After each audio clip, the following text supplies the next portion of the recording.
আজি 10 আগষ্ট শিক্ষা সপ্তাহৰ আজি আমাৰ বৃক্ষৰোপণ কাৰ্যসূচী আছে। আমাৰ বিদ্যালয়ৰ হেমবৰুৱা উচ্চতৰ মাধ্যমিক বিদ্যালয়ৰ অধ্যক্ষা মহোদয়া মিণ্টু নাৰ্জাৰী আমাৰ মাজত উপস্থিত আছে। তেখেতক এটা গছপুলি আমি দিছোঁ। তেখেতে এই গছপুলিটো ৰোপণ কৰি আজিৰ এই অনুষ্ঠানৰ শুভ উদ্বোধন কৰিব। আমাৰ বিদ্যালয়ৰ কৃষি বিভাগৰ ভাৰ্গৱ দেৱশৰ্মাকো এটা দিছোঁ গছপুলি। তেখেতসকলে গছপুলি দুটা ৰুই আমাৰ ছাত্ৰ ছাত্ৰীসকলক উৎসাহিত কৰিব।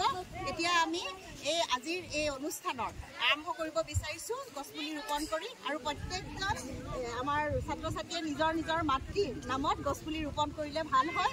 এই গছপুলিটো অকল লগালেই নহ'ব, ইয়াৰ লালন পালন কৰিব লাগিব। তেওঁলোকে মাতৃক যেনেকৈ আদৰ কৰে তেনেকৈ এই পুলিটোকো আদৰ কৰি যত্ন কৰি ৰাখিবলৈ মই তেওঁলোকক অনুৰোধ জনালোঁ। আৰু মই হেমবৰুৱা উচ্চতৰ মাধ্যমিক বিদ্যালয় ইউথ এণ্ড ইক' ক্লাবৰ নোডেল টিচাৰ আজি আমি সাষ্টেইনেবল এগ্ৰিকালচাৰ ফাৰ্মৰ এটা মডেল লৈ আহিছোঁ। এই মডেলত আমি দেখুৱাইছোঁ যে কেনেকৈ এজন খেতিয়কে বাহিৰৰ পৰা একো বস্তু নিকিনাকৈ নিজৰ ঘৰতে কেনেকৈ খাদ্য সামগ্ৰীৰ লগতে আন ব্যৱহাৰযোগ্য সামগ্ৰী উৎপাদন কৰিব পাৰে। তো এই মডেলখনত আমি ঠিক মাজতে এটা খেতিয়কৰ ঘৰ বনাইছোঁ। এই ঘৰত ব্যৱহাৰ কৰা ৰন্ধন গেছৰ বাবে আমি গোবৰ গেছ আৰু ইলেক্ট্ৰিচিটিৰ বাবে আমি গোবৰ গেছকে ব্যৱহাৰ কৰি আছোঁ।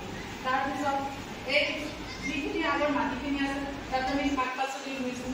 সেই শাক পাচলিখিনি যেতিয়া হৈ যাব সেইটো খেতিয়কে খাব পাৰিব আৰু বেছিকৈ হ'লে বজাৰত বিক্ৰী কৰিব পাৰিব।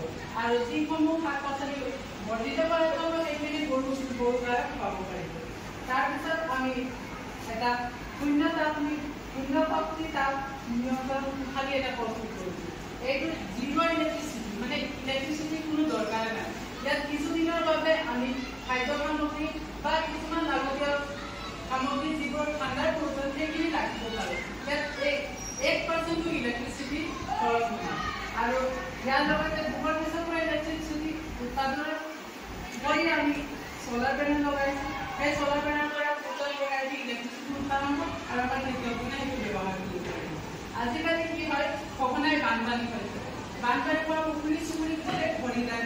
সেই সময়ত আমি পুখুৰীটোনো কি ব্যৱহাৰ কৰিব পাৰোঁ? মাছ এটা বুলি কয় সেইটোতো হয়। তাৰ উপৰিও আমি এতিয়া লগাইছোঁ ফ্ল'টিং গাৰ্ডেন।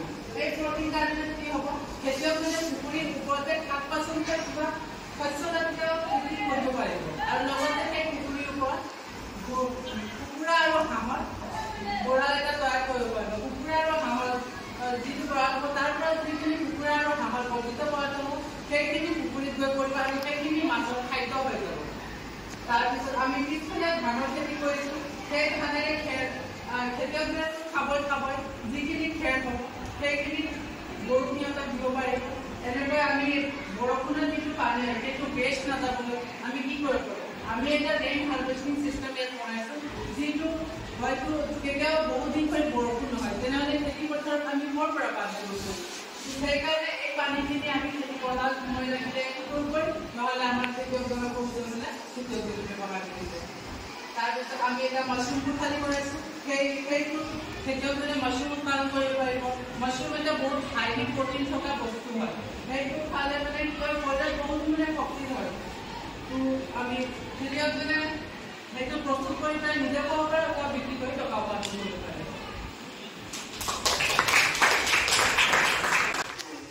সকলোকে সুপ্ৰভাত জনালোঁ।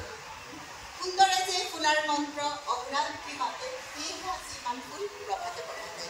সকলোকে প্ৰভাতী শুভেচ্ছা জনাই আজিৰ এই কাৰ্যসূচীৰে আমি আগবাঢ়ি আহিছোঁ। আজি 2024 চনৰ 9 আগষ্ট আমাৰ বিদ্যালয়ত শিক্ষা সপ্তাহ, চৰকাৰে দিয়া শিক্ষা সপ্তাহ চলি আছে।